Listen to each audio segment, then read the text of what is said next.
Depuis des milliards d'années, les animaux jouent un rôle indispensable dans la vie de l'homme et, dans ce monde, chaque animal représente un dieu.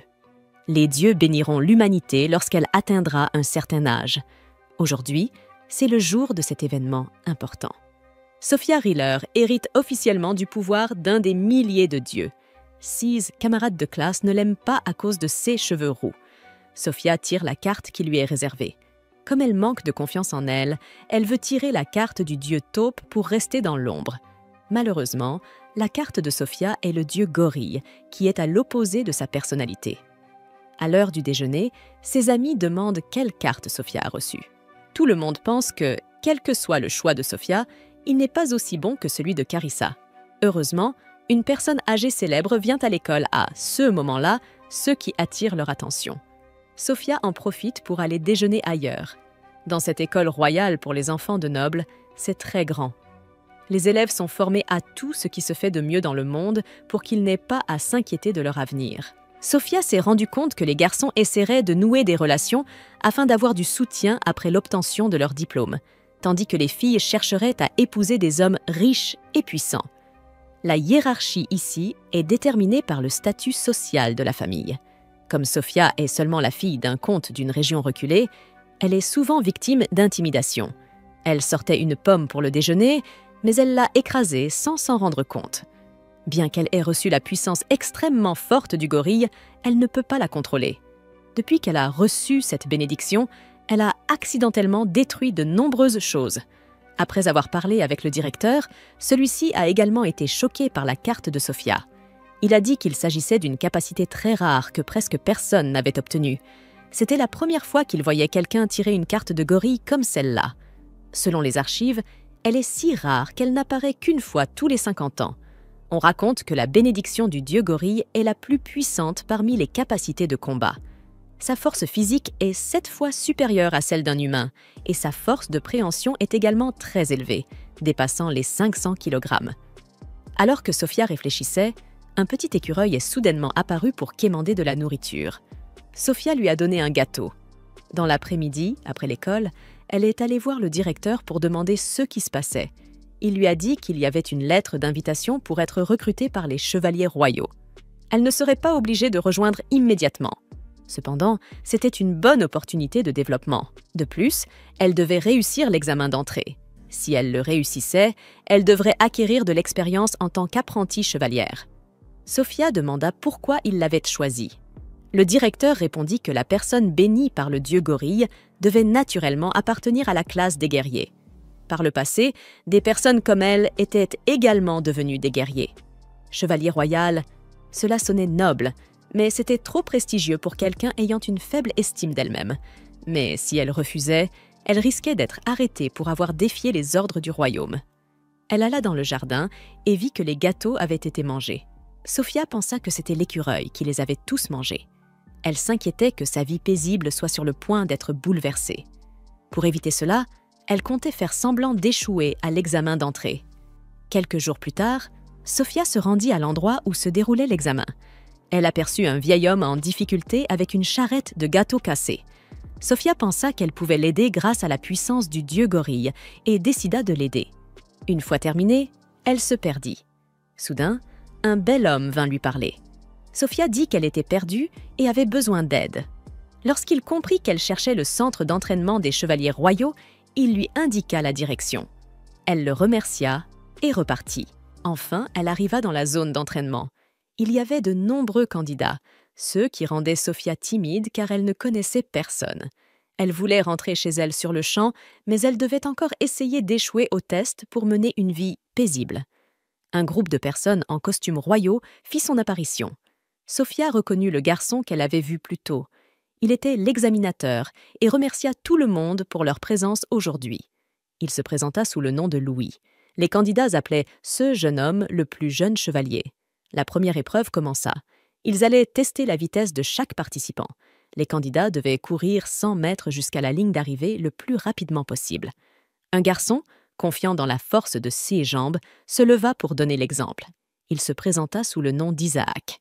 L'examinateur accepta et donna le signal de départ. Aussitôt, Isaac fonça droit vers la ligne d'arrivée en 10 secondes, surprenant tout le monde. Sophia pensa que s'il n'y avait que des gens aussi talentueux, elle n'avait aucune chance de réussir. C'était maintenant son tour. Tout le monde la regardait également à cause de sa chevelure rousse éclatante et de son genre féminin, ce qui fit rire les garçons de son apparence. Elle était confuse et oublia qu'elle devait retenir la force du gorille. En conséquence, elle traversa le mur et franchit la ligne d'arrivée. Les garçons qui furent témoins de cela étaient complètement sous le choc. Sophia sentit que son corps était très léger à ce moment-là, comme si elle pouvait courir pour toujours jusqu'à l'horizon. L'épreuve suivante consistait à grimper à une tour et à se balancer sur une corde. Louis chronométrait leur descente. En voyant cette scène, Sophia eut très peur à cause de la hauteur. Les garçons se bousculaient, n'osant pas tenter l'épreuve. Quand Eddie passa en premier, il glissa facilement sans aucun problème. Ses mouvements étaient rapides et il était totalement sûr de lui. Sophia admirait les capacités d'Eddie lorsqu'elle découvrit qu'Isaac avait très peur du vide. Elle s'approcha pour le rassurer et lui proposa de l'aider à descendre. Ainsi, ils descendirent ensemble sous les yeux de nombreuses personnes. Bien qu'Isaac fasse de son mieux, il restait très effrayé.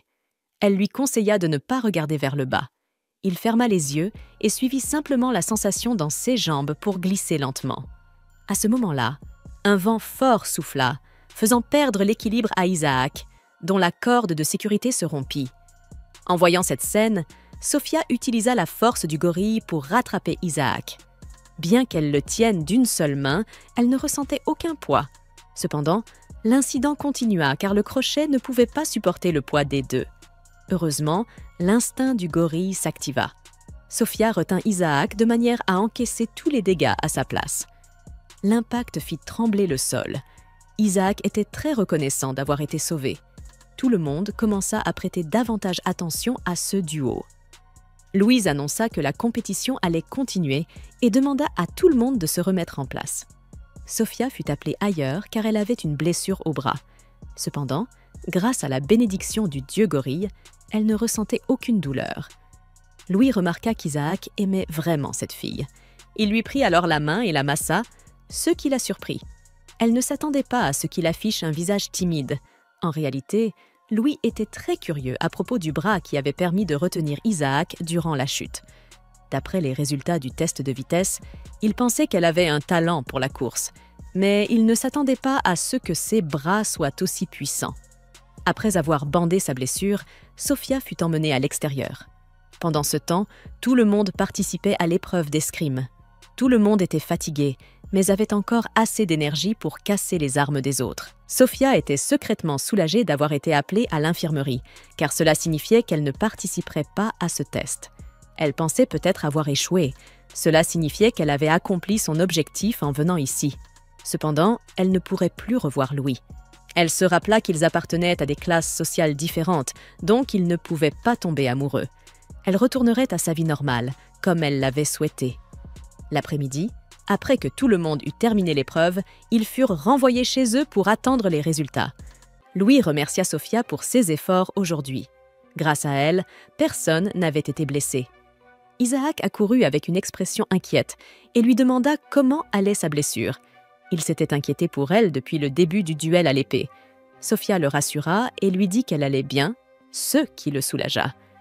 Louis dit à Isaac de remercier correctement Sophia et le complimenta aussi sur ses belles jambes, en espérant qu'ils pourraient travailler ensemble à l'avenir. Sur le chemin du retour, les deux louèrent Louis pour être si merveilleux. Isaac connaissait déjà Louis. À 15 ans, Louis faisait déjà partie de l'escouade d'apprentis chevaliers, contrairement à eux qui devaient attendre une bénédiction pour participer à l'examen. Il était l'héritier d'une famille qui produisait des capitaines chevaliers depuis des générations. Son talent à l'épée était le meilleur de l'escouade, mais Louis n'était pas arrogant. C'est pourquoi tout le monde l'aimait. Isaac l'admirait tellement qu'il avait tenté de rejoindre l'escouade pour suivre son exemple. En entendant cela, Sophia l'admira encore plus car il avait un but clair à atteindre, tandis qu'elle-même ne souhaitait qu'une vie paisible, ordinaire. Cette bénédiction de guérilla aurait dû revenir à des personnes de forte volonté comme Louis. En chemin, ils aperçurent par hasard Eddie en train de se faire harceler. Les brutes l'avaient traité de bâtard. Les brutes riaient de cela. Alors Sophia et Isaac intervinrent. Ils demandèrent à Eddie de venir avec eux. En entendant cela, les brutes prirent Sophia pour cible et l'attaquèrent, mais Isaac bloqua le coup de poing. Eddie ne voulait pas causer de problèmes ici, mais il ne pouvait pas laisser ces brutes faire du mal aux autres. Chacun des harceleurs reçut une bonne leçon de la part des trois. Après s'en être occupée, Sophia soupira car elle avait failli tuer l'un d'eux. Isaac la félicita pour sa force, tandis qu'elle était attristée car les deux brutes l'avaient traitée de monstre. Lorsqu'on lui demanda d'où venait sa force, elle n'osa pas répondre. Cependant, Eddie devina que sa bénédiction venait du dieu de la guérilla. À en juger par ce qu'elle avait montré, c'était exactement ce qu'il pensait. Il n'y avait pas moyen qu'une fille puisse attraper un corps plus lourd qu'elle depuis une telle hauteur. De plus, la manière folle dont Sophia courait dépassait celle d'Isaac. Isaac rit et dit que la bénédiction du chien permettait de courir encore plus vite. Eddie était jaloux car il voulait vraiment cette bénédiction. Il pensait que Sophia ne savait pas à quel point la bénédiction du gorille était grande. Les gorilles peuvent courir jusqu'à 40 km/h. La force musculaire des gorilles est 7 fois supérieure à celle d'un adulte. La force de leur prise atteint jusqu'à 500 kg et après avoir reçu la bénédiction, Sophia a hérité de toute cette force. Les anciens disaient qu'une telle bénédiction était l'une des 2 capacités de combat les plus puissantes au monde. Cependant, la personnalité de Sophia n'était absolument pas vantarde. Cet idiot d'Isaac ne comprenait pas grand-chose, mais il la louait quand même beaucoup. Eddie la remercia pour avoir utilisé sa puissance pour l'aider. Après aujourd'hui, les 3 d'entre eux sont devenus de proches amis. Isaac se présenta en disant qu'il avait reçu une bénédiction d'un chien. Eddie dit simplement qu'il avait 16 ans cette année et ne précisa pas quelle bénédiction il avait reçue, car laisser trop de gens le savoir pourrait être une faiblesse. Sophia admit qu'elle avait été bénie par le dieu gorille et leur demanda de garder cela secret pour elle. Ils avaient tous le même âge. Isaac espérait que tout le monde réussirait l'examen d'entrée pour qu'ils puissent travailler ensemble. Sophia se sentit soudainement beaucoup mieux, mais malheureusement, elle ne put plus les revoir car elle pensait avoir été éliminée. Malheureusement, les choses ne se passèrent pas comme elle le croyait. Le directeur annonça que Sophia avait en réalité réussi, même si elle n'avait pas passé les derniers examens. En général, il ne savait pas comment les gens avaient noté ses performances, mais ses capacités avaient été très bien évaluées. En conséquence, après l'école, elle devrait suivre un cours de formation pour les apprentis chevaliers. Les répercussions de cet incident la hantèrent pendant les quelques cours suivants. Soudain, 2 nouveaux élèves furent transférés dans leur classe. Les filles virent qu'ils étaient très beaux. Sophia les reconnut immédiatement. C'étaient Isaac et Eddie.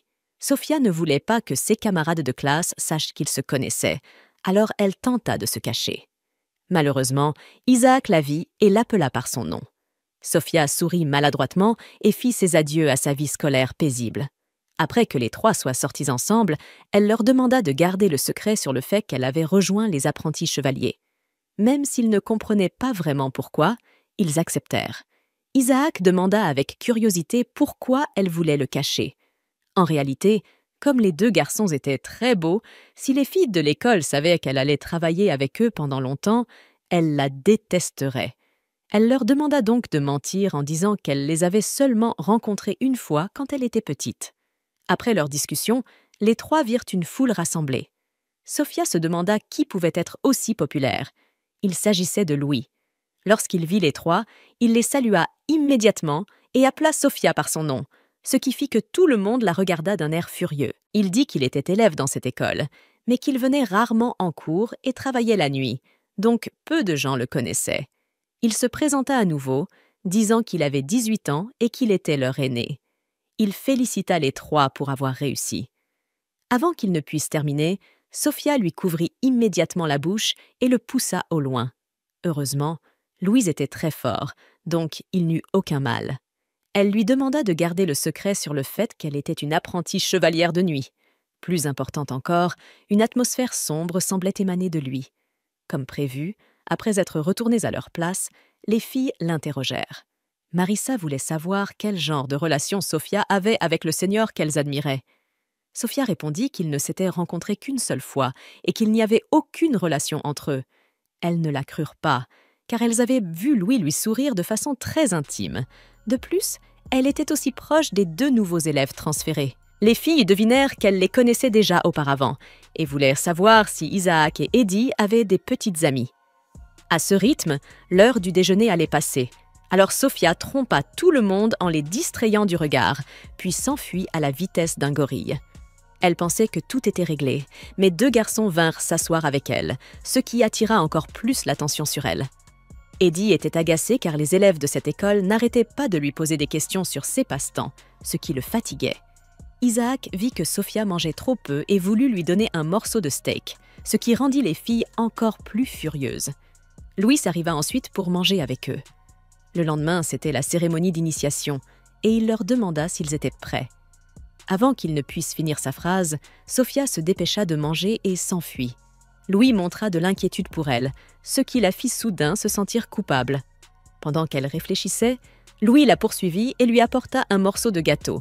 Il avait peur que si elle mangeait trop peu, elle n'ait pas assez d'énergie pour s'entraîner. Il lui demanda même de ne rien dire à Isaac et Eddie, comme si c'était quelque chose spécialement pour elle. Elle était en train de s'amuser pendant quelques secondes quand elle vit que les filles la regardaient avec une intention meurtrière. Elles avaient tout vu et exigeaient des explications. Pendant l'entraînement nocturne, les amis de Sophia commencent à s'inquiéter en remarquant qu'elle semble distraite. Ce qu'elles ignorent, c'est qu'elle est encore bouleversée par une confrontation qu'elle a eue avec les fans de Louis.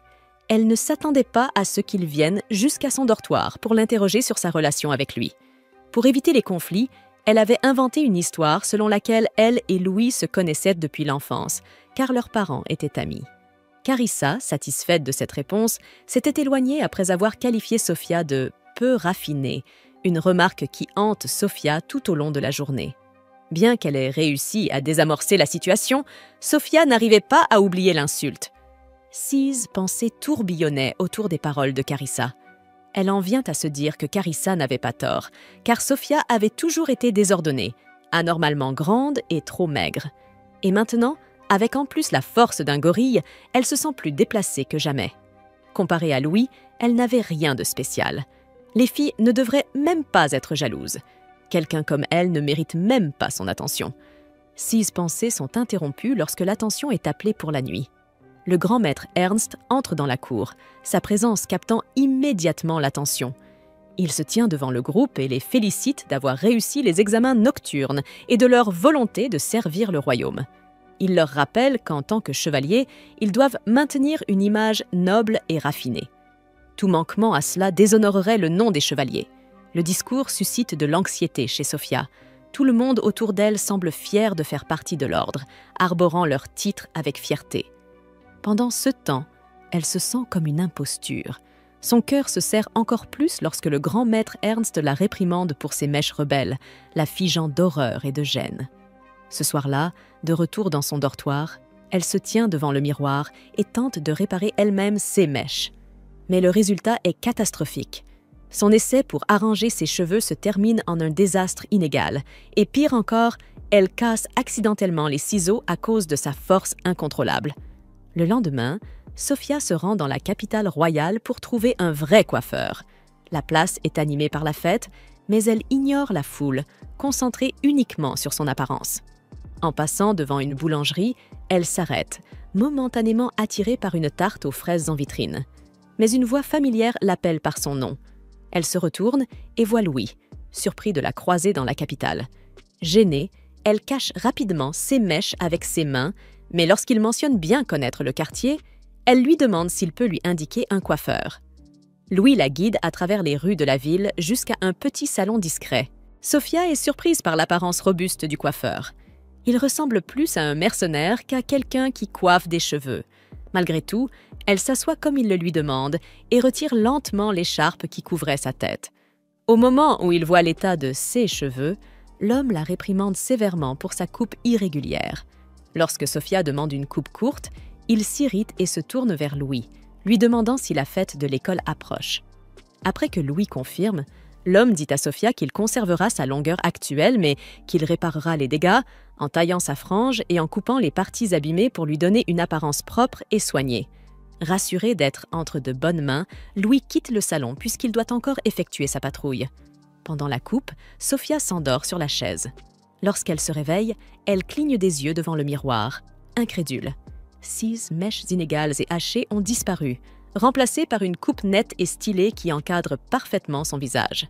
6 cheveux autrefois indisciplinés tombent désormais en douces vagues, et pour la première fois depuis longtemps, elle peut voir clairement son reflet. Le coiffeur lui dit franchement qu'elle a un joli visage et que, si elle prenait un peu plus soin de son apparence, elle pourrait être absolument magnifique. Avant qu'elle ne puisse vraiment assimiler ses paroles, Louis revient dans le salon et sourit immédiatement en la voyant. Il la complimente, visiblement ravi du résultat. Alors qu'ils se préparent à partir, Sophia glisse la main dans sa poche pour payer la coupe, mais le coiffeur l'arrête avec désinvolture en l'informant que l'addition a déjà été réglée. Elle rattrape Louis, qui avoue avec un air gêné qu'il a payé. Il explique qu'il se sent en partie responsable de la réprimande qu'elle a reçue. S'il avait remarqué la longueur de ses mèches lors de leur précédente rencontre, peut-être n'aurait-elle pas eu à en souffrir. Payer la coupe est, à ses yeux, une manière de s'excuser de ne pas avoir été un bon aîné pour elle. Alors qu'il traverse la ville, Sophia sent une chaleur naître sous sa gêne initiale. Louise est attentionnée d'une manière qui la prend toujours au dépourvu. En passant devant la même boulangerie où elle s'était arrêtée plus tôt, elle remarque Louise s'arrêter et regarder avec envie la vitrine. Curieuse, elle lui demande s'il veut prendre un gâteau. Louis sursaute, pris sur le fait, et avoue timidement qu'il est gourmand. Cependant, il essaie de ne pas fréquenter les boulangeries trop souvent. Il dit que c'est embarrassant d'être le seul client masculin et d'attirer les regards. Sophia, soupçonnant que les femmes le regardent davantage à cause de son apparence séduisante que de sa présence, choisit de ne rien dire. Elle pense à lui proposer d'entrer ensemble, une manière pour elle de lui rendre la pareille pour la coupe de cheveux. Mais l'idée d'être vue seule avec Louis en public l'inquiète. Elle imagine déjà les chuchotements, les regards insistants et les potentielles représailles des filles de l'école. Pourtant, lorsqu'elle entend Louis murmurer à quel point il aimerait goûter aux pâtisseries de cette boutique, son hésitation s'évapore. Elle repousse sa peur et l'invite, disant qu'elle veut le remercier pour la coupe de cheveux. Dès qu'il s'assoit, Sophia remarque que presque toutes les femmes du magasin se retournent pour les regarder. Plus précisément, pour regarder Louis. Elle essaie de ne pas se laisser distraire, mais lorsqu'elle le regarde à nouveau, voyant son expression calme, ses traits doux et son sourire tendre, elle comprend pourquoi il est si populaire. Au moment de commander, Sophia choisit enfin la tarte aux fraises qu'elle convoitait depuis le matin. Mais Louis la surprend en commandant toute une sélection de desserts du menu. Voyant son regard étonné, il admet qu'il veut tout goûter. Lorsque les douceurs arrivent, Sophia observe Louis se jeter sur ses gâteaux avec un plaisir enfantin, et elle décide de savourer cette rare vision de son sourire sincère et détendu. Leur conversation glisse vers des sujets plus légers, et elle découvre que Louis n'a même pas conscience de l'admiration qu'il suscite. Il parle du fait qu'il n'est pas fiancé et qu'il préfère d'abord se concentrer sur ses objectifs, même s'il ne précise jamais quels sont ses objectifs. L'atmosphère légère entre Sophia et Louis change brusquement lorsque Louis, avec une curiosité innocente, lui demande si elle a été bénie par le dieu gorille. Même s'il ne la presse pas de répondre, la question pèse dans l'air, telle une pierre jetée dans une eau calme. Sophia ressent un frisson d'hésitation, mais elle réalise que c'est peut-être le meilleur moment pour révéler la vérité, avant que les rumeurs ou les suppositions ne la devancent et que Louis l'apprenne dans de pires circonstances. Elle baisse les yeux vers la table, incapable de soutenir son regard, et avoue doucement qu'elle a, en effet, été bénie par le dieu gorille. Sa voix est basse, teintée de honte. Elle s'excuse d'être brutale, peu féminine, si différente de ce qu'une véritable dame devrait être. Elle s'attend à ressentir du malaise ou même de la déception de la part de Louis, mais il la surprend. Au lieu de se détourner, Louis lui répond avec une sincère admiration. Il lui dit que son altruisme, sa volonté d'aider les autres même à ses propres dépens, pourrait être précisément la raison pour laquelle elle a reçu une bénédiction aussi puissante. Au lieu de cela, il reconnaît les défis qu'elle devra affronter et exprime une inquiétude discrète pour elle, sachant que le chemin qu'elle emprunte ne sera pas facile. Cependant, il lui assure qu'il sera toujours son allié. Une fois leurs assiettes débarrassées et leur conversation terminée, ils commencent à rentrer. Sophia traîne quelques pas derrière, perdue dans ses pensées. Elle tente de comprendre pourquoi Louis est toujours si gentil avec elle, ce qui pourrait pousser quelqu'un de son rang et de sa nature à la traiter, elle, avec autant de chaleur. Elle réalise soudain qu'elle ne sait même pas quelle bénédiction Louis a reçue. Elle espère silencieusement que ce soit l'autre bénédiction orientée vers le combat dont le directeur de l'académie lui avait déjà parlé. Si c'est le CAS, cela la rendrait heureuse, car cela signifierait qu'une autre personne proche d'elle pourrait la comprendre. Ailleurs, loin de la petite boulangerie et des rues pavées, Shin, un commandant d'escouade des marines, est assis en train d'examiner les données de recrutement. Ses yeux se posent sur le profil de Sophia, l'étudiant avec un intérêt inhabituel. Adler, le flamboyant commandant mascatier, arrive et remarque la distraction de Shin. Surpris, il commente la curiosité rare de Shin, surtout qu'il n'a jamais montré d'intérêt pour les nouvelles recrues auparavant. Cependant, Shin continue de l'ignorer et poursuit l'examen de la fiche biographique de Sophia. De retour à l'académie, Sophia est de nouveau en mouvement, cette fois courant à travers le campus pour échapper à un petit groupe d'admiratrices de Louis. Pendant l'entraînement, Isaac se plaint qu'elle ne l'a pas attendu pour aller s'entraîner ensemble. Sophia s'excuse, expliquant qu'elle courait simplement pour échapper aux étudiants qui la poursuivaient. Ils remarquent ensuite Eddie, haletant et rougissant, et le regardent avec perplexité. Eddie leur dit alors de ne pas le juger car sa bénédiction ne lui accorde pas d'endurance supplémentaire. Ils passent ensuite à l'entraînement au mousquet. Sophia et Isaac peinent tous deux à manier cette arme inconnue, tentant d'en comprendre le poids et le mécanisme. Alors que les recrues reçoivent des gilets de protection spéciaux, Adler arrive en descendant du ciel, flottant sans effort grâce à sa bénédiction qui lui permet de voler. Il remarque que le terrain est rempli de jeunes chevaliers et décide de rester pour observer. Un par un, les apprentis prennent leur tour. Eddie se démarque rapidement. Son tir est impeccable, calme et précis. Adler plisse les yeux et reconnaît les origines du garçon. Il vient de la famille Fells, réputée pour ses talents de tireur d'élite. Le talent est manifestement héréditaire. Puis vient le tour de Sophia. Elle saisit le mousquet, vise soigneusement et casse l'arme en deux. Adler éclate de rire, complètement amusé. Au lieu de la réprimander, il s'approche d'elle et lui dit qu'il est déjà au courant de sa bénédiction, laissant Sophia stupéfaite, puisqu'en théorie seuls Louis, Eddie, Isaac et le directeur de l'académie étaient censés être au courant. À la fin de la séance, Adler décide d'offrir un spectacle. Grâce à son pouvoir de volume, il s'élève au-dessus du terrain d'entraînement, observant toutes les cibles d'un point de vue aérien. Avec panache, il dégaine son mousquet et tire. Chaque tir atteint parfaitement sa cible. Adler profite de l'admiration générale et reste suspendu dans les airs, un sourire confiant aux lèvres. Il met les jeunes chevaliers au défi d'atteindre, un jour, son niveau de maîtrise, les encourageant à viser de tels exploits lorsqu'ils deviendront des chevaliers confirmés. Sur ces paroles d'adieu, il leur fait ses adieux et s'éloigne en volant. Sur le chemin du retour vers les dortoirs, Isaac et Sophia félicitent tous deux Eddie pour son impressionnante précision, affirmant qu'il est presque au même niveau qu'Adler, bien plus qu'eux-mêmes. Aucun d'eux ne s'attendait à ce qu'il soit aussi doué avec un mousquet, et leurs éloges, surtout ceux de Sophia, font légèrement rougir Eddie, visiblement gêné mais ravi. Isaac change alors de sujet en abordant avec enthousiasme la fête scolaire à venir. Sophia s'arrête, confuse, avant de se rappeler que le coiffeur en avait brièvement parlé. Quand Isaac exprime son impatience de voir quelle robe elle portera, son cœur se serre. La panique la gagne. Elle n'a pas de robe. Et pire encore, elle n'a même pas envie d'assister à cette fête. Mais elle garde ses pensées pour elle. Pendant ce temps, les commandants se réunissent pour une réunion. Le sujet se tourne rapidement vers Sophia. Adler déclare ouvertement son désir de la recruter dans son unité, impressionné par le potentiel de sa bénédiction du dieu gorille et souhaitant ce pouvoir dans son escouade. Shin, cependant, n'est pas d'accord, affirmant qu'une personne dotée d'une force brute aussi énorme n'est pas adaptée aux compétences de précision requises d'un mousquetaire. Le débat s'enflamme, mais finit par s'apaiser, les deux hommes convenant de remettre la discussion à plus tard, préférant aller manger quelque chose.